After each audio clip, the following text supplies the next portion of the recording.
Hello friends, आप सबका स्वागत है आपके अपने चैनल में। आज हम फ्रेंड्स बात करेंगे फ्लेक्स सीड के बारे में, यानी कि अलसी के बीज। अलसी के बीज हमारे लिए कैसे फ़ायदेमंद हो सकते हैं, कैसे इनको खाना चाहिए और किन लोगों के लिए ये नुकसानदायक हो सकते हैं। अगर आपका वजन तेज़ी से बढ़ रहा है, अगर आपको हार्ट प्रॉब्लम है, अगर आपका कोलेस्ट्रॉल बढ़ा हुआ है, यदि हाँ तो घबराने की ज़रूरत नहीं है। अलसी में छुपा है आपको इन समस्याओं का समाधान। जी हाँ, अलसी के छोटे छोटे बीजों में आपकी सेहत के बड़े बड़े राज छुपे हुए हैं। अगर आप नहीं जानते तो ये वीडियो अंत तक ज़रूर देखें। अलसी में ओमेगा 3 भरपूर मात्रा में पाया जाता है, जो रक्त प्रवाह को बेहतर कर खून के जमने या थक्का बनने से रोकता है, जो हार्ट अटैक का कारण बनता है। यह रक्त को मौजूद कोलेस्ट्रॉल को कम करने में सहायक होता है। जो रक्त में कोलेस्ट्रॉल मौजूद होता है उसको कम करने में सहायक होता है। यह शरीर के एक्स्ट्रा फैट को, यानी कि अतिरिक्त वसा को कम करता है, जिससे आपका वजन कम करने में हेल्प मिलती है। भूरे काले रंग के छोटे छोटे बीज हृदय रोगों में आपकी रक्षा करते हैं। इसमें उपस्थित घुलनशील फाइबर प्राकृतिक रूप से कोलेस्ट्रॉल को नियंत्रित करने का काम करता है। इसमें हृदय की धमनियों में जमा कोलेस्ट्रॉल छंटने लगता है और रक्त प्रवाह बेहतर होता है। नतीजतन हार्ट अटैक की संभावना नहीं के बराबर हो जाती है। अलसी में मौजूद एंटीऑक्सीडेंट और फाइटोकेमिकल्स बढ़ती उम्र के लक्षणों को कम करते हैं, जिससे त्वचा पर रिंकल्स नहीं होते और कसाव बना रहता है। यानी कि स्किन जो होती है रिंकल्स ना होकर टाइट बनी रहती है। इससे जो स्किन होती है वो स्वस्थ, वो चमकदार बनती है। अलसी में अल्फा लाइनोइक नामक एसिड पाया जाता है, जो आर्थराइटिस, अस्थमा, डायबिटीज और कैंसर से लड़ने में मदद करता है। खास तौर पर ये कोलोन कैंसर से लड़ने में सहायक होता है। सीमित मात्रा में अलसी का सेवन खून में शर्करा के स्तर को, यानी ग्लूकोज के स्तर को नियंत्रित करता है। इससे शरीर के आंतरिक भाग स्वस्थ रहते हैं और बेहतर तौर पर कार्य करते हैं।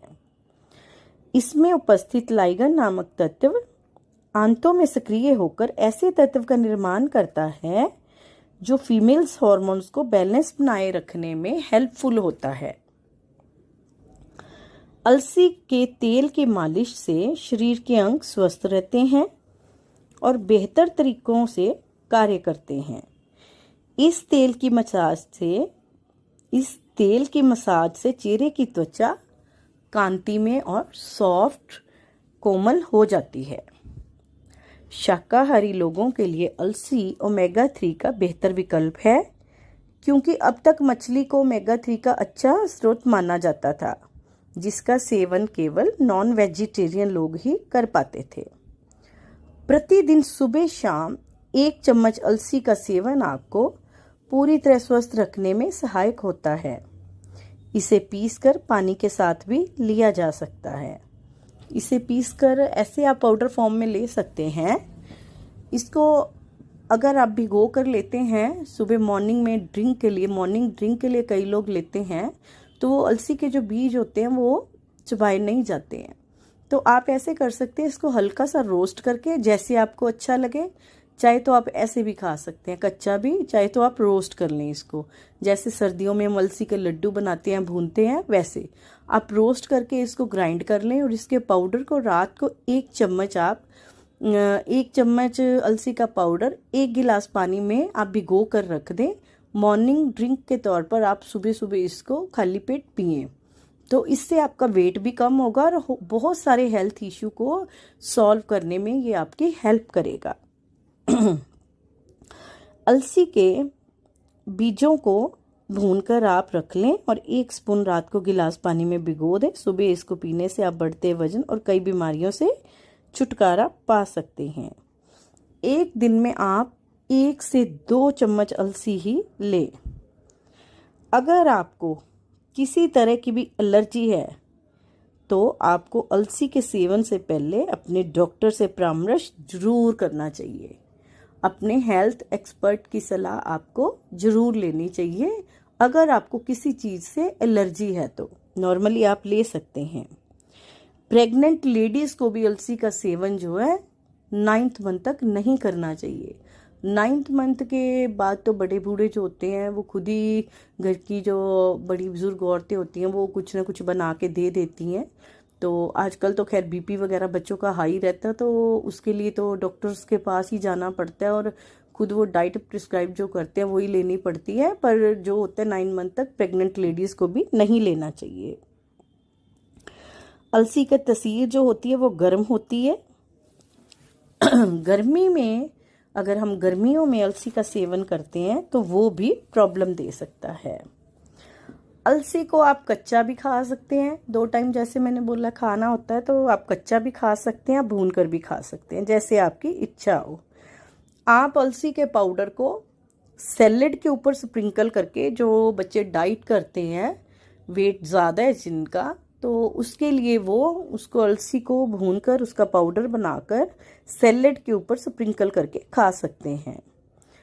इसको ग्राइंड करके दही में 1 स्पून मिलाकर भी आप खा सकते हैं, वो भी बहुत अच्छा लगता है, टेस्टी लगता है। अलसी को जब भी आप ग्राइंड करें तो उसको एक तो ज़्यादा नहीं चलाना चाहिए। मिक्सी को आप कंटिन्यूसली चलाएंगे तो उसका ऑयल रिलीज़ हो जाएगा जो उसमें मौजूद होता है, तो वो फिर एक लड्डू के जैसे बनने लग पड़ेगा, वो अलसी आपकी सही नहीं रहेगी। इसको थोड़ा थोड़ा चलाना चाहिए रोस्ट करने के बाद, उससे ये ग्राइंड हो जाती है बहुत अच्छे से। और ग्राइंड करने के बाद इसको फ्रिज में रखना चाहिए, नहीं तो क्या होता है जो उसके अंदर जो ऑयल होता है उससे पाउडर जो होता है गर्मी में ख़राब हो जाता है और उसका ऑयल भी सूख जाता है, फिर खाने का कोई भी फ़ायदा नहीं रहता। अगर उसका ऑयल ही सूख गया बाहर पड़े पड़े तो वो तो एक बस पिसी अलसी का ऐसे ही पाउडर रह गया, उसमें जो बेनिफिट्स हैं वो नहीं रहेंगे।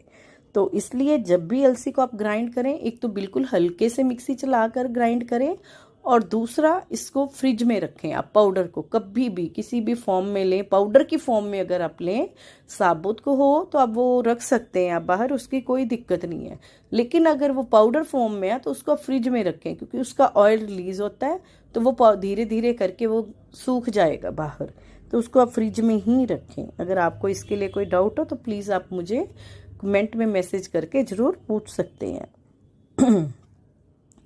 जिन लोगों को अलसी खाने से कॉन्स्टिपेशन होती है उन्हें गर्म पानी के साथ अलसी लेनी चाहिए। अलसी का यानी कि पाउडर, वही रात को आप डिप करें और सुबह हल्का उसको चाहे तो कोसा कर लें, चाहे आप ऐसे भी ले लें। अगर आप रात को डिप करते हैं गर्म पानी में तो आप ऐसे भी ले सकते हैं। उनको हमेशा अलसी गर्म पानी के साथ खानी चाहिए। तो आप अलसी को अपनी डाइट में सही मात्रा में शामिल करके बहुत से फ़ायदे ले सकते हैं।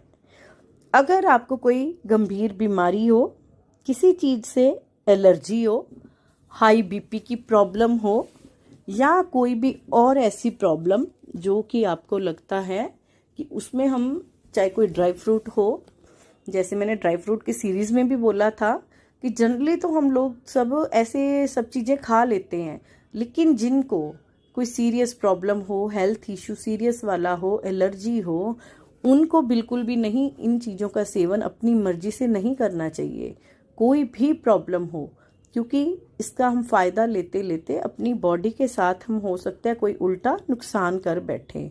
तो इसके लिए आपको ज़रूर अपने हेल्थ एक्सपर्ट से सलाह लेनी चाहिए, अपने फैमिली डॉक्टर से लेनी चाहिए, उनकी सलाह के बिना नहीं खाना चाहिए। अगर आप बिल्कुल थोड़ी बहुत ही जो रहता है इशू, वो कोई प्रॉब्लम नहीं है, थोड़ा बहुत प्रॉब्लम रहती है तो उससे तो कोई दिक्कत नहीं है, तब आप खा सकते हैं। तो फ्रेंड्स, अगर आपको मेरी ये जानकारी थोड़ी भी अच्छी लगी हो तो प्लीज़ आप मेरी वीडियो को लाइक करें, शेयर करें और मेरे चैनल को सब्सक्राइब ज़रूर करें। Thank you friends.